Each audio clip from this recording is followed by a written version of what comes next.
এলাকার বিভিন্ন ছাত্রছাত্রী, মহিলা ও পুরুষদের সমন্বয়ে পূর্বস্থলী ১ নম্বর ব্লকের সমুদ্রগড় পঞ্চায়েতের নিমতলা ফুটবল মাঠ থেকে সমুদ্রগড় রেলবাজার পর্যন্ত আরজিকরের ঘটনায় দোষীদের দৃষ্টান্তমূলক শাস্তির দাবিতে এক অরাজনৈতিক মিছিল অনুষ্ঠিত হলো বুধবার। এই মিছিলে ছাত্রছাত্রী থেকে শুরু করে এলাকার গৃহবধূ এবং পুলিশরা পা মেলান। তাদের স্লোগান, বিচার পাচ্ছি না ততক্ষণ চলবে লড়াই। উদ্যোক্তাদের তরফে এক উদ্যোক্তা ছাত্র তিনি জানান, যাতে দোষীরা দৃষ্টান্তমূলক শাস্তি পায় সেই দাবিতেই এই অরাজনৈতিক মিছিল। প্রসেনজিৎ দেবনাথের রিপোর্ট, সুন্দর বাংলা নিউজ। সাধারণত আমরা যে আরজিকর কাণ্ডে ঘটনা দেখেছি, আমাদের বোন, আমাদের দিদি, সে আজকে তার চিকিৎসা ক্ষেত্র, যেখানে তিনি চিকিৎসা ক্ষেত্র চিকিৎসা পরিষেবা দেন, সেখানে তিনি আজকে নিরাপদ নয়।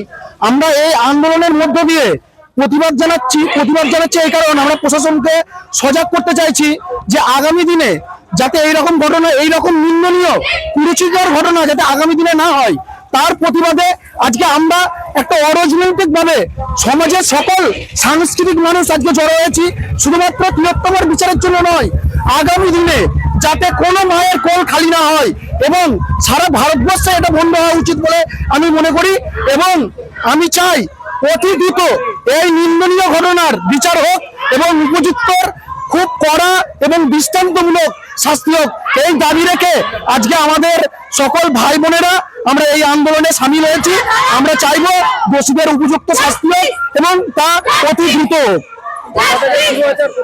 এটা আমাদের নিমতলা বলখাওয়া মাঠ থেকে শুরু হয়েছে, সমুদ্রগড় স্টেশন পর্যন্ত যাবে।